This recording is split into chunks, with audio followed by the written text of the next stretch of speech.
Hello, good evening, everyone. It's good to be here, and I'm happy that you are looking at this video at this point of time. So, we are going to be finishing up with the last part of adulteration and corruption. So, on this channel, we bring you spiritual experiences and life lessons. Okay, so feel free to tune to this channel and subscribe so that you get the notification when we do our new videos. All right, so today we are going to be sharing the last part of adulteration and corruption, like I said before. So those habits that we have put up in our life, those behavioral patterns, those devilish traits we have inculcated, how do we take them off? Because it has not served us for a very long while. We have ended up crying and shedding tears. So what do we do? Who can save us now? What can save us now? It's not easy for us to walk down the road alone. So we need a helper. And so the divine Almighty comes to give us his hand. Okay? The God, the divine, the supreme Father, that supreme soul, have come to wipe that tears by saying, child, take my hands. Okay, so it's only when we are able to, recognize the Father, that things can start turning around. Okay, we can't see him because he's invincible, right? He's a spirit, but we can recognize the Father through his teachings.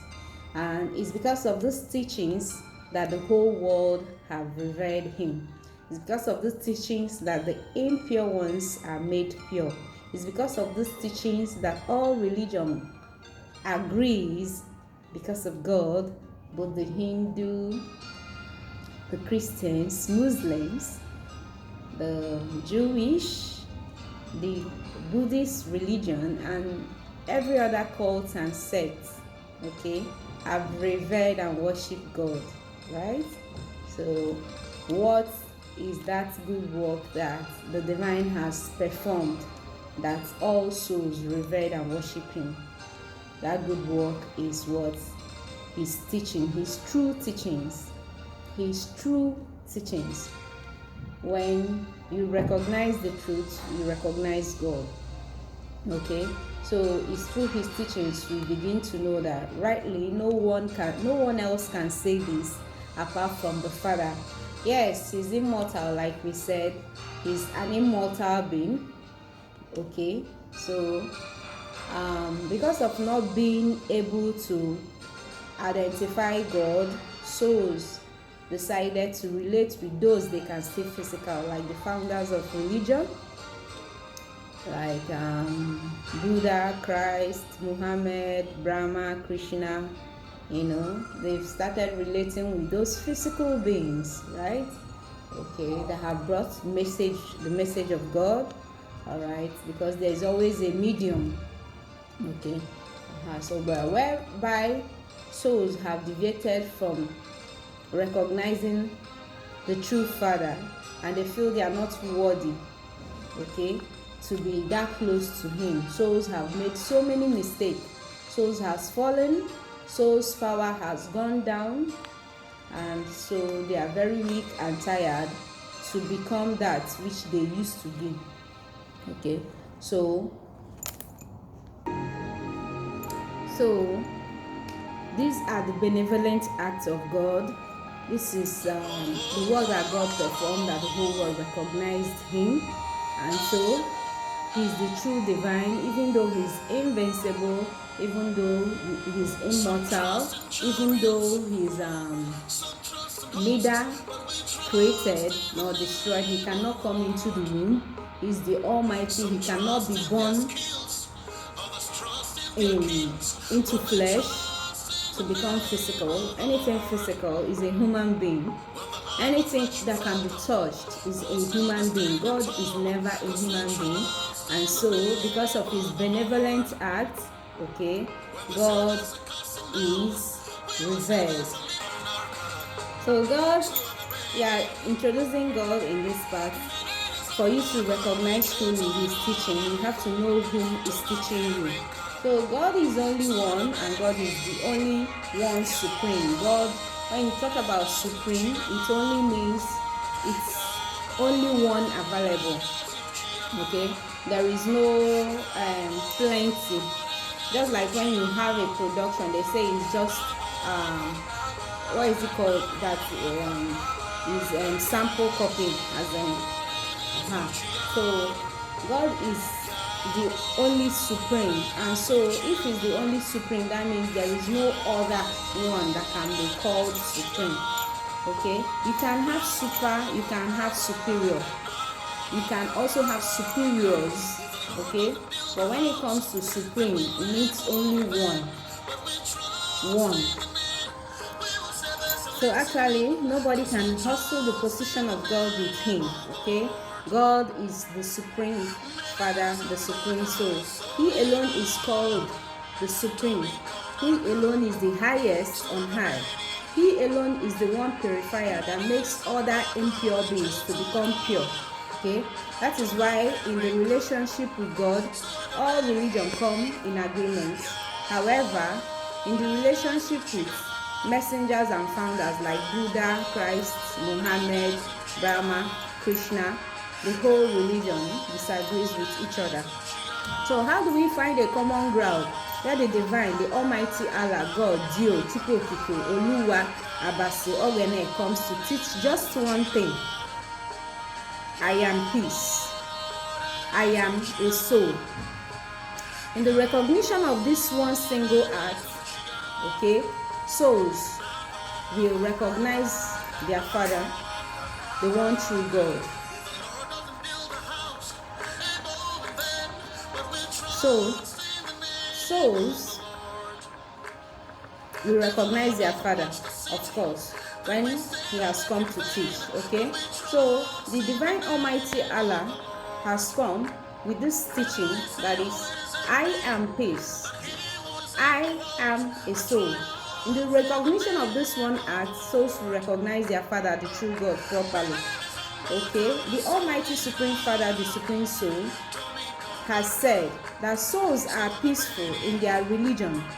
What is the religion of the souls? The religion of souls is peace. We are peace with all men, but we have infused ourselves in the religion of the body, the religion of color, the religion of sex, the religion of nations, the religion of material wealth. We have infused ourselves and we have brought demarcation. So God is saying, forget about the body, forget about the physical, forget about the material things that are seen with the naked eyes. Become invincible, become a soul, become that peaceful being. Okay, it is in this recognition that you will be able to recognize God. It is in this recognition of His teachings that you begin to recognize that invincible being. Alright, souls are meant to be peaceful, but however, peace have deluded them at this point in time. They go for peace conferences, world summits for peace, UN, China, African continents for peace. They keep going for peace, yet souls are peaceless. Okay, souls continue to be unrest. They receive so many peace awards, ambassador 1, 2, or 3. No matter how many peaceful organizations they have joined, souls continue to come down in war. So what is that can return back the peace that we once knew? Is through the teachings of the highest teacher, the one supreme Father, the supreme soul. And so the human world right now is highly corrupt. Okay, so what can we do? Okay, what can we do? First of all, we start with ourselves, right?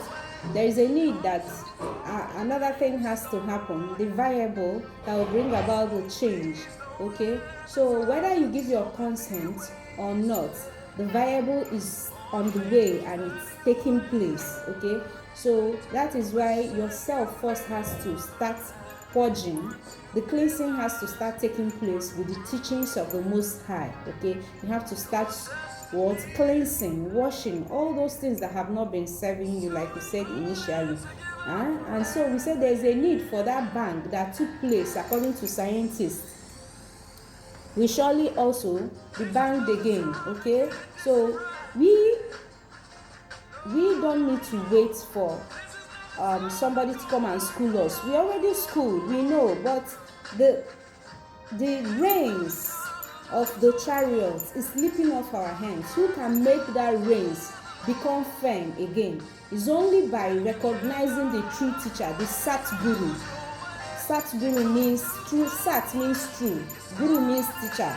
God is the Sat Guru. Okay, so there is need that the Big Bang Theory repeats itself again. Okay, so the weapons of mass destruction are being created, produced and tested in the laboratories using cats, dogs, even human beings as specimen. The one that escaped their further experiment poses havoc to the rest of the species in the world. Okay, so the highly sought after we bring about, the highly sought after weapons, scientists, all those things. You know what is happening now. I can't tell you better. Okay. So the highly sought after act will bring about the great Mahabharata war in the Hindu scripture, that's the Gita. Okay, and will bring about the revelational act of what? The scriptural Bible chapter. Okay, and judgment upon the sons of men. Judgment upon the sons of men. Everybody, including man, woman, we said that souls are brothers. So there is a unification of word that unites everybody. Sons of men. There must be these three things. The Mahabharata, which is the revelational act in the scriptural book, and then there will be weapons of destruction first. The Mahabharata war, the war we have in our mind, they will start rising like a volcano and everything will start happening at the same time, and there will be judgment on the sons of men. So the earth determinant to a corrupt and adulterated world is destruction. Okay, that's the determinant, that's the variable. It's going through a what? So there must be an end word determinant to the old world, which is destruction, never total annihilation. This is the renewal of the face of the earth, which will usher in a justifiable world. Okay, according to the Catholic, they say what? That the renewal of the face of the earth will take place. Okay, so this renewal of the face of the earth will usher in a justifiable world filled with what? Happiness and divinity. In order to come into this renewed world, you have to follow the Father. Do not let go of your hands from the guide. So there is a need that the world be refurbished. Okay, no matter what we are thinking, no matter what we are doing, we are really going towards what? The end of darkness, and we are coming into that new light, the day, the morning, the dawn, and there will be what? Cries of victory, and there will also be cries of sadness, sorrow. But we know nothing impure can enter the kingdom of heaven. So please subscribe to our channel if you like this. Okay, we are self-evolving with each other. No one is perfect yet.